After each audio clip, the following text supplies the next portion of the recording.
On the day my son was born, the elders of the Gu family gathered in the ancestral hall to announce that he would be the next heir to the Gu group. But at that moment, Jason entered with Vivian and her son. The heir to the Gu group can only be my son with Vivian. I looked at him in disbelief. Jason, what do you mean? Jason turned to me and sneered, with your chaotic private life, who knows if the son you gave birth to is even mine? After saying that, he waved his hand, and hundreds of photos fluttered down, scattering across the Gu family ancestral hall. In the photos, I was dressed provocatively, leaning against various men while drinking, appearing intimately close with each one. Every image looked utterly disgraceful. The Gu family elders pointed at me and hurled insults. I let out a cold laugh and dialed Jason's archrival. I've thought about what you said last time, but my salary needs to be 3 times what it is at the Gu group.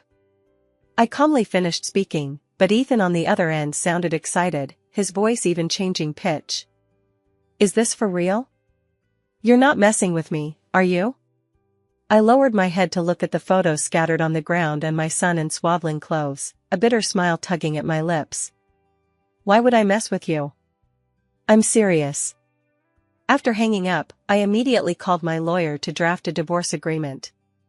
Then, I found a reputable postpartum care center. Having just given birth, my body was at its weakest, so I needed to recover properly. As for Jason and Vivian, I would settle accounts with them one by one once I was well. Upon arriving at the postpartum center, I had my assistant take my son to change his name from Marcus to Nathan. My assistant was shocked upon hearing this. Anna, have you really thought this through? The young master is the child you and Jason finally hoped for after so much effort. Maybe there's just a misunderstanding between you two? My son was conceived after multiple IVF attempts, and the hardships involved were known only to me. When the doctor told me it was finally successful, I was so excited that tears streamed down my face. Jason was also overjoyed. He held me and whispered promises in my ear repeatedly. Wife, you've worked so hard. From now on, you're the greatest contributor to our Gu family. Once the child is born, I'll hand over the Gu group to him, making him the youngest heir. But how long had it been before he suddenly had another son out of nowhere? Since Jason had broken his word, my son naturally had no relation to him anymore. This is my son, the precious one I brought into the world with all my strength. I must secure the best for him. I closed my eyes, my heart calm as still water. Just do as I say, you don't need to worry about the rest. After my son's name was changed, I finally breathed a sigh of relief. Just as I was about to lie down and rest properly, a message popped up on my work account. It was from Jason. Vivian will be my secretary starting tomorrow. Approve the contract. Looking at the message, I smiled self-mockingly and slowly scrolled through the screen. All the messages above were ones I had sent to Jason, but none had received a reply. This time, he proactively messaged me only for Vivian's sake. This Vivian really had impressive skills. In just 2 years, she went from a minor receptionist at the Gu group to the personal secretary of the Gu group's president. Just as I was about to close my phone, it buzzed twice more. This time, it was photos from Vivian. In the photos, Vivian was wearing sexy lingerie, her eyes seductive, kneeling on the bed. Seeing the message, I subconsciously frowned. The next second, she recalled it. Immediately after, she sent another message. Sorry Anna, I sent it by mistake. These photos were meant for my husband. You didn't see them, did you? Jason asked me to find you to approve my contract. Where are you? I'll come over now.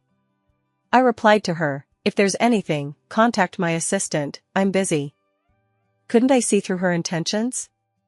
Since she treats Jason like a treasure, I'll let her have him. After all, there are plenty of men. I submitted my resignation application. I thought Jason wouldn't hold me back. After all, he probably couldn't wait for me to leave the Gu group so he could openly be affectionate with Vivian at the company. But I didn't expect that as soon as HR signed off, Jason rushed over in a rage. He was dressed in a black suit, his brows furrowed coldly, his peach blossom eyes filled with frost, staring intently at me. Anna, what are you fussing about now? Where's the contract I asked you to approve for Vivian? Don't you know how important that contract is to Vivian? What do you mean by holding it up?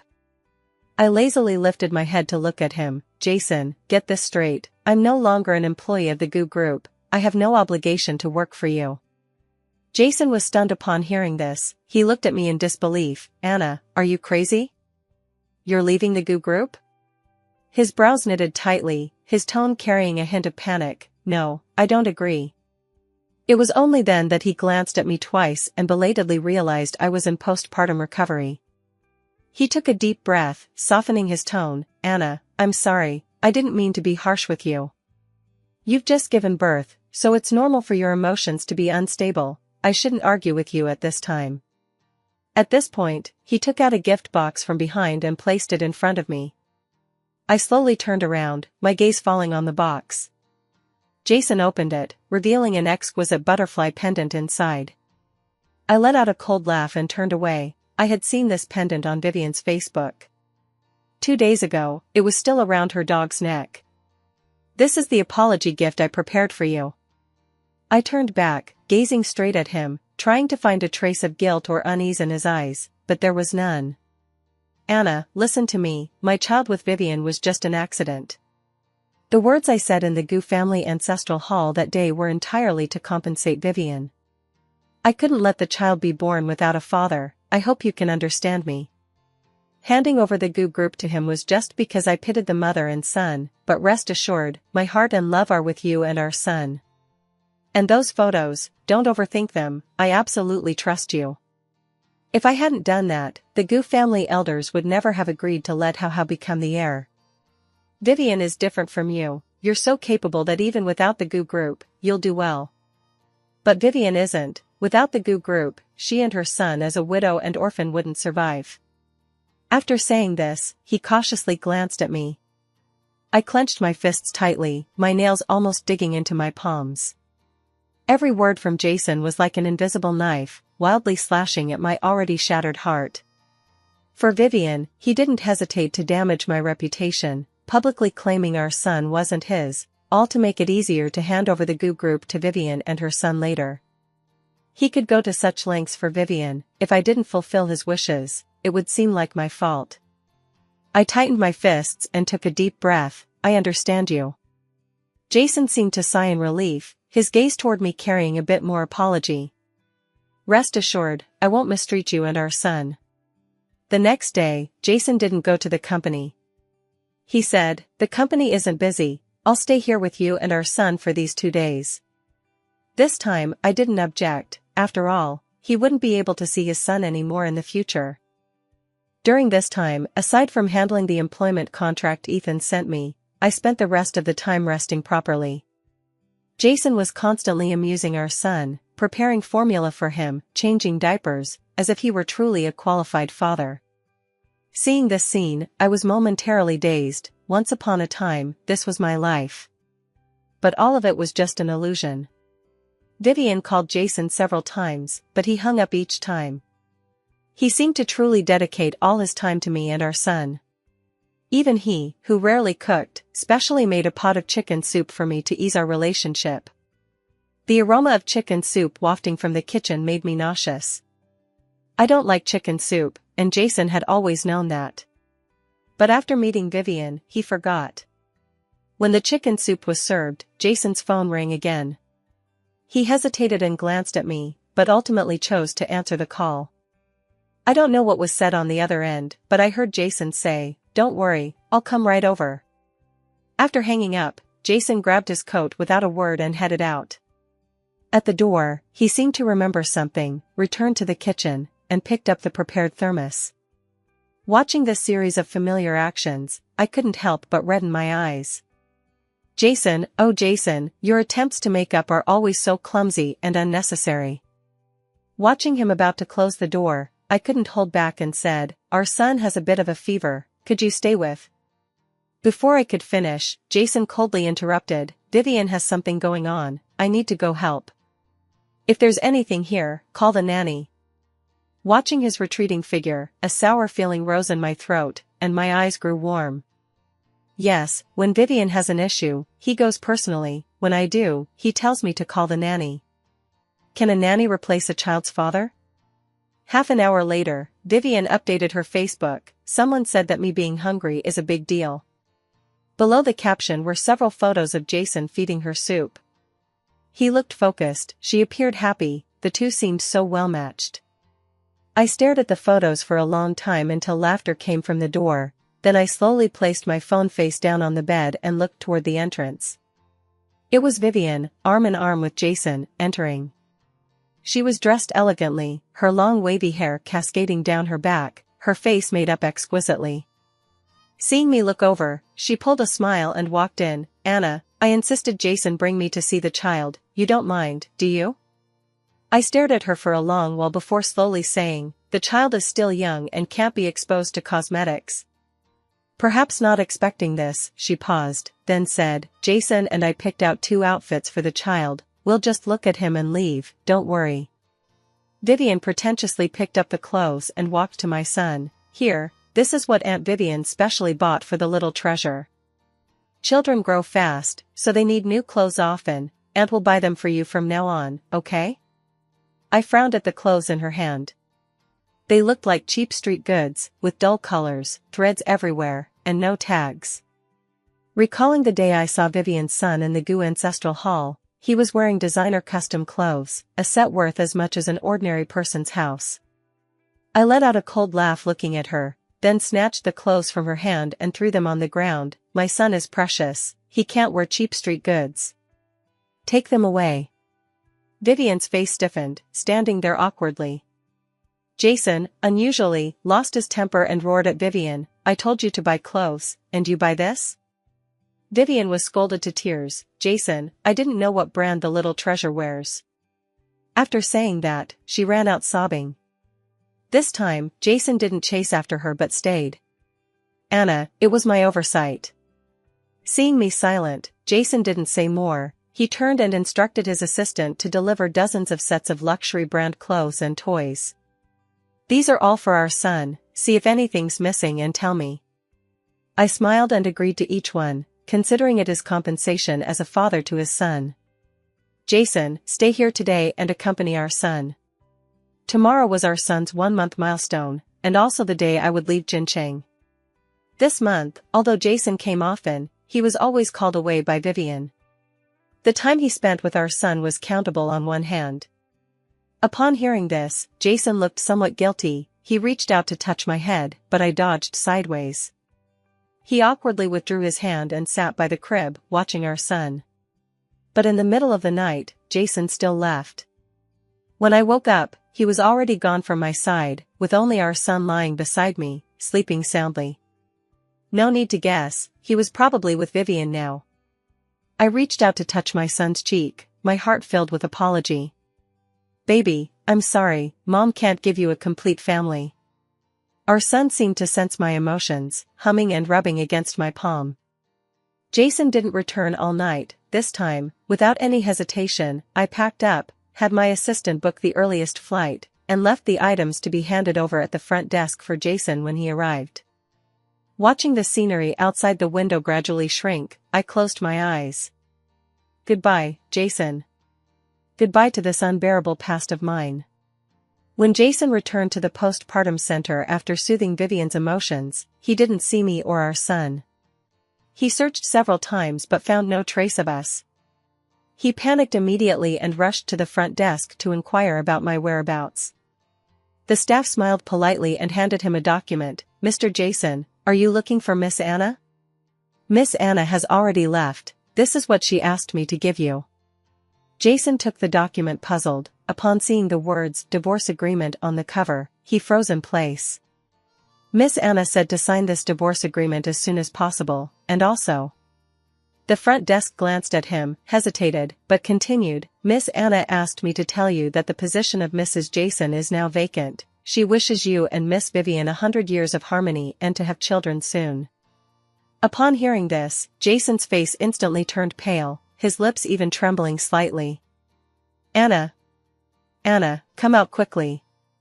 Jason's face was pale, his forehead covered in fine sweat, his eyes full of panic and unease. With trembling hands, he pushed open the bedroom door where I stayed. But the two familiar figures never appeared. "Anna, I don't like this kind of joke." he murmured to himself as if consoling, staggering to the wardrobe and yanking it open. But it was empty, with only a few of my home clothes hanging there lonely. You must be angry, so you're hiding on purpose, right? He painfully grabbed his hair, curling up in the corner, his voice choked. Anna, I was wrong, I really know I was wrong. I shouldn't have left last night. At that moment, as if remembering something, he frantically pulled out his phone from his pocket and started dialing my number. Hello, the number you have dialed is powered off. He persistently dialed several more times, but no matter what, the other end always played the cold electronic tone. He collapsed on the ground, as if losing all strength, murmuring, Anna, how could you bear to abandon me? You clearly love me so much, how could you bear to leave me? Jason bought a large case of alcohol and sat under the dim yellow light, drinking bottle after bottle, as if it would never end. In his daze, he seemed to see my figure again. In a white dress, long hair over shoulders, a gentle smile on her face, slowly walking toward him. Excitedly, he hugged me, tears sliding down his cheeks, his voice choked, Anna, I knew you wouldn't leave me. After saying this, he lost consciousness, passing out drunk. But Vivian, standing beside him, took out her phone, snapped a photo of them sharing a bed, and sent it to me. Anna, what do you have to compare with me? Meanwhile, as the person involved, I was leisurely sitting in the office eating watermelon. Ethan sat weakly in my office chair, looking at my son with a lifeless expression. My son, crying, reached out his little hands, trying to grab Ethan's hair. Ethan had no choice but to hold my son vertically in his arms, sighing repeatedly, my dear lady, how about I hire a nanny for you? Your little cub is driving me crazy. I'm about to have a nervous breakdown because of him. Hearing Ethan's words, I leisurely put down the watermelon in my hand, turned around, and looked him up and down. TSK, he really did look more haggard lately. I chuckled lightly and patted his shoulder, all right, stop complaining. As a new employee joining, I'll give you, the boss, a big gift. I had the paparazzi release the photo Vivian sent me and instructed them to monitor Jason and Vivian's movements at all times. As soon as they dared to do anything excessive, the media would expose the news immediately. Jason, if you dare betray me, you must bear the backlash. I not only want them ruined and disgraced but also left with nothing. I scrolled through my phone, looking at the online comments cursing Jason and Vivian, and nodded satisfied. This first step was finally solid. Next, I just waited for the clients from the GU group to contact me proactively. After all, I was at least a vice president at GU previously, holding many client resources. And these clients were all won over by me, one drink at a time. Now that I've left, how could they continue cooperating with that amateur team at GU? As long as these clients follow me to the Shin Group, GU's bankruptcy won't be far off. I leaned back in my chair, leisurely sipping coffee, silently planning each next step. The day after this incident exploded, many clients who had previously worked with me at GU called one after another, saying they wanted to terminate cooperation with GU. I naturally agreed gladly and hinted on the phone that I had come to Shin, and if they still trusted me, they could follow me to Shin. Upon hearing this, all these clients agreed without hesitation. After all, they had cooperated with me for so many years and trusted my abilities greatly. In just a few days, the GU group's situation deteriorated rapidly. Stocks plummeted, old employees submitted resignations one after another, and followed me to Shin.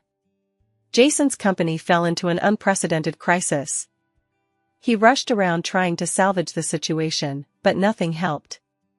For 2 consecutive days, he was blocked by paparazzi and reporters downstairs at the GU group. His hair had turned half white. But what gave him even more headache was yet to come. Seeing Jason recently overwhelmed and anxious, Vivian not only showed no understanding but cried and demanded status. Jason, our son is almost 3, when are you going to marry me?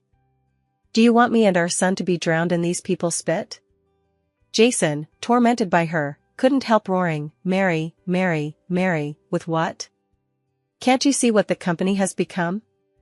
All you do every day is eat and shop with your girlfriends, what else can you do? Can't you do something useful? Vivian roared it like that, immediately reddened her eyes and cried aggrievedly, "Jason, how can you say that? I'm thinking for our son too. Do you really want to see our son called a little bastard?" But this time, no matter how Vivian fussed, Jason didn't soften or show any intention to marry her. Recently, Shin received a big project that required my personal follow-up.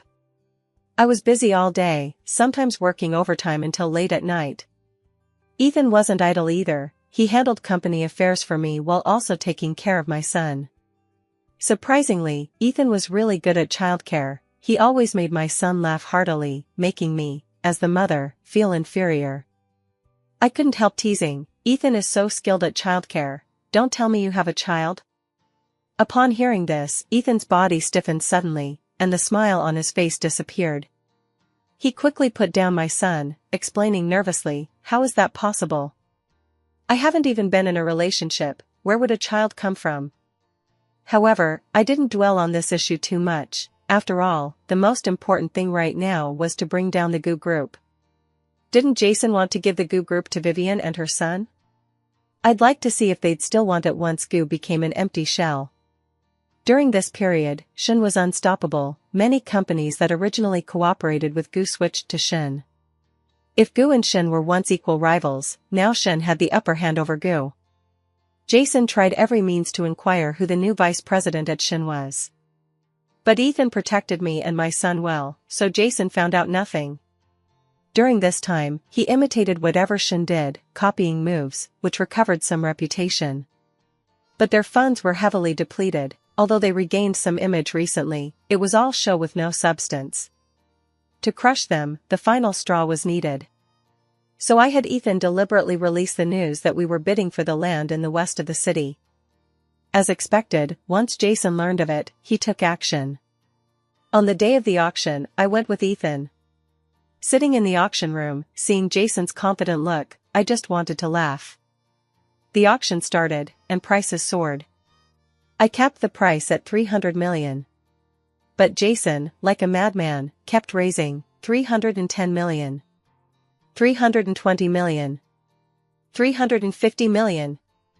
From my understanding, I knew this was his limit.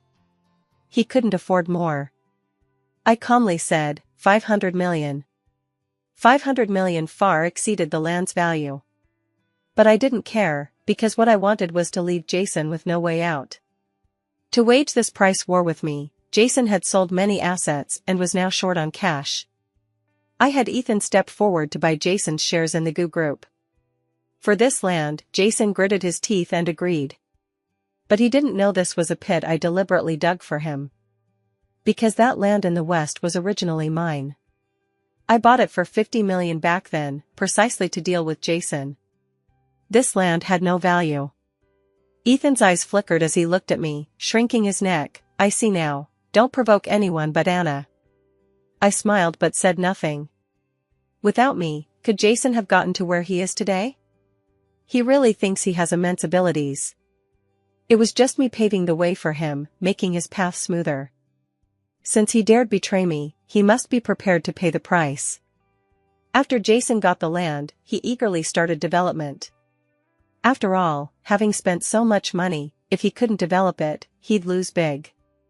Watching Jason busy like a dog every day while I leisurely sat in the office drinking coffee, such days were simply too enjoyable. Ethan sat across from me, a playful smile on his lips. "You're so sure Jason can't develop it?"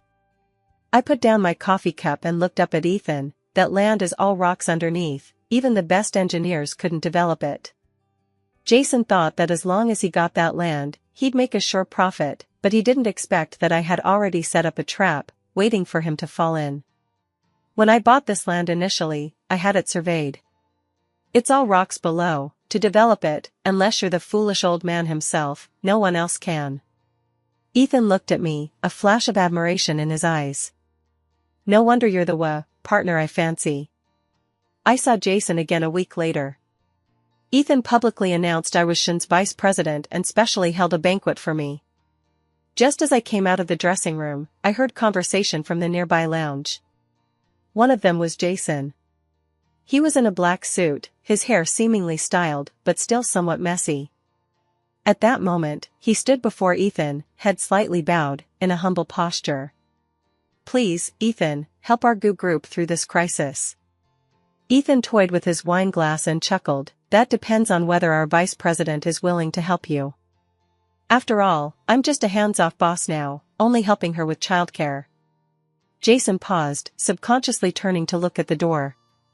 Our eyes met. I was calm, but his were full of shock. "Anna, how are you here? Do you know how long I've been looking for you? Now Gu has big problems, come back with me now." I walked in slowly, sat beside Ethan, and glanced at him indifferently. Jason was about to speak again when Ethan laughed, putting his arm around my shoulders. "Mr. Jason, I'm afraid that's not possible." Jason's expression changed, urgently asking, "Why?" Ethan looked casual, his tone light, "Because Anna is mine." Jason's face turned extremely ugly. "Ethan, what do you mean?" Ethan chuckled lightly. "Mr. Jason comes to my Shin group and wants to take away my company's vice president. Mr. Jason is quite humorous." Jason's face alternated between green and white, wanting to say something. At that moment, the lounge door was pushed open with a bang. Vivian entered, and upon seeing me, her face instantly showed anger. "Anna, what do you mean? You abandon Jason without a word on one hand, yet entangle with him on the other. What exactly do you mean?" At this point, she looked at Ethan, urgently saying, "Ethan, this woman is crazy, she shamelessly clung to Jason before, now she's entangling you. Hurry and kick her out." Ethan glanced at her but didn't respond. It seemed talking to such a person was beneath him. I looked at Vivian indifferently and said, "Jason is now a client of our Shin group. Is it strange for me to be here?" Vivian's expression froze, then she said, "Client? Anna, don't make me laugh, okay? With your skills, you can enter Shin? You must have used some underhanded means, climbed into Ethan's bed to get in." She looked at me disdainfully, her tone sharp and sarcastic. Ethan's expression cooled. "Jason, is this your attitude when asking for help?" Jason's face darkened. Vivian was spoiled and spoke without filter. Jason's face darkened. "Enough, Vivian, say less." But Vivian crossed her arms, looking indifferent. "What did I say?" "Jason, Ethan actually lets an ignorant little girl manage the company. Isn't that chaos? Anna wants us to beg her. I think she's doing it on purpose." Vivian wanted to say more, but this time Jason slapped her without a word. This was the first time Jason hit Vivian. Previously, no matter what she did, he turned a blind eye. She cried aggrievedly, "Jason, you actually hit me for this cheap woman. Do you really think she has the ability to help you?" Jason took a deep breath and roared at Vivian, "You think everyone is a vase like you? I know Anna's abilities." Vivian was unconvinced and wanted to retort, but Jason's eyes carried a warning. She had to suppress her anger, but her gaze toward me was full of resentment and malice. Jason grabbed my hand, begging bitterly, "Anna, come back with me. Gu needs you. I need you too." He was always proud, never so humble. I raised my hand and forcefully shook off his, causing him to stagger and almost fall to the ground. I looked down at him, my heart full of cold laughter. "Jason, where do you get the face to say such things? Back then, I used all my connections and resources, fully supporting you, to make you what you are today. But you? How did you treat me? You allowed Vivian to ruin my reputation and even wanted to give the Gu group I worked hard to build to Vivian and her son? Now that Gu is a mess, you still want me to go back and clean up the mess? Have you been in the position of Gu's president too long and can't see your own place?" Recalling those photos scattered in the Gu ancestral hall, I took a deep breath, my heart aching to the point of breathlessness. Back then, Jason and I were just naive kids fresh out of school. We had nothing, focused solely on starting a business, enduring any hardship. In the early days, with no clients or resources, I had to grit my teeth and step up. Accompanying clients drinking, singing, whatever demands they made, I endured. I'll always remember that winter when I drank to stomach perforation at a table and was rushed to the hospital. Jason hurried there and stayed with me for 3 days and nights. Back then, I thought we had truly turned hardship into sweetness. But now, those photos have become evidence for him and Vivian to slander me. I took a deep breath and walked in front of them. Jason, do as much as your abilities allow. Don't always think of shortcuts, or you'll eventually fall to your death. You're not worthy of me, and I don't fancy you. Let's not meet again. Oh right, I've changed our son's name. After saying this, I turned and left. Tonight, Shun was hosting a banquet with me as the protagonist, so naturally I had to appear. Jason wanted to chase out, but was stopped by Ethan. Over the past half year, Ethan had taken me to various occasions, introducing me to many people. At first, strangers saw me as just a woman and didn't give me face. But later, after witnessing my abilities, their attitudes turned 180 degrees. Sure enough, as soon as I entered the banquet hall, someone came over with a wine glass. Miss Anna, I've long heard of your outstanding abilities, now we finally have a chance to cooperate. Yes, Miss Anna, we hope you can take good care of our company's project. I held my wine glass and responded one by one. These people were all shrewd, previously indifferent to me, now fawning. But I didn't care, as long as the goal is achieved, the process doesn't matter. After the banquet, I encountered Jason again at the hotel entrance. Seeing me, he hurried over, wanting to say something. Ethan was about to act, but I shook my head. It seems what I said earlier wasn't clear enough, so now I'll make it clear once and for all. Jason, we're already divorced, don't appear in front of me anymore, don't bring unnecessary disturbances to my life. His eyes read, Anna, I was wrong before, give me another chance, okay? I looked at him calmly, not knowing when the once willful and proud youth became so humble. Well, now I stand too high, he must look up to me. I said expressionlessly, Jason, did you forget there's someone in your car? Go, don't make her wait too anxiously. After saying that, I turned to leave. He chased after, wanting to say more, but I looked into his eyes and said word by word, don't do things that make me look down on you. This sentence seemed to drain all his strength, he couldn't even stand steady. At this time, Vivian got out of the car, came to Jason's side, and coldly watched my departing back. A trash who rises by relying on men, what is she so proud of? Jason stood up from the ground, grabbed her wrist, his voice carrying some plea, Vivian, don't say any more. Vivian glared at him and shook off his hand, isn't what I said the truth? Isn't Anna just relying on her looks to seduce men everywhere? What? I say that and you feel sorry for her? Jason finally broke down, he pushed Vivian away, his eyes bloodshot, roaring, enough. Stop talking. Vivian was scared by Jason and stood stunned. I told you not to say any more, Anna isn't that kind of person. Jason looked at Vivian with bloodshot eyes, veins bulging on his forehead, looking as if he wanted to kill. The next second, Jason got into the car, slammed the accelerator, and drove toward Vivian. Bang! With a loud crash, Vivian's body flew out and smashed heavily onto the ground. Blood splattered, staining the ground red. Jason, as if losing all strength, slumped over the steering wheel. When the police arrived, Vivian had lost vital signs, and Jason was arrested on the spot. Upon hearing this news, I was sitting in the office, swirling my red wine glass. I leisurely took a sip, then picked up my phone and sent Ethan a message, we can acquire goo now. But what I didn't expect was that Ethan's actions were so swift, and he gave me a huge surprise. When Ethan stood before me, handing over the goo group's acquisition contract, he looked serious, this was originally yours, now it's returned to its rightful owner. Then, a blush spread across Ethan's fair and clean face, he continued, I'm not good at coaxing girls, but I believe you can feel my intentions. Looking at the tall, handsome young man before me, I chuckled lightly, it depends on your performance. Ethan's eyes brightened, I'll perform well.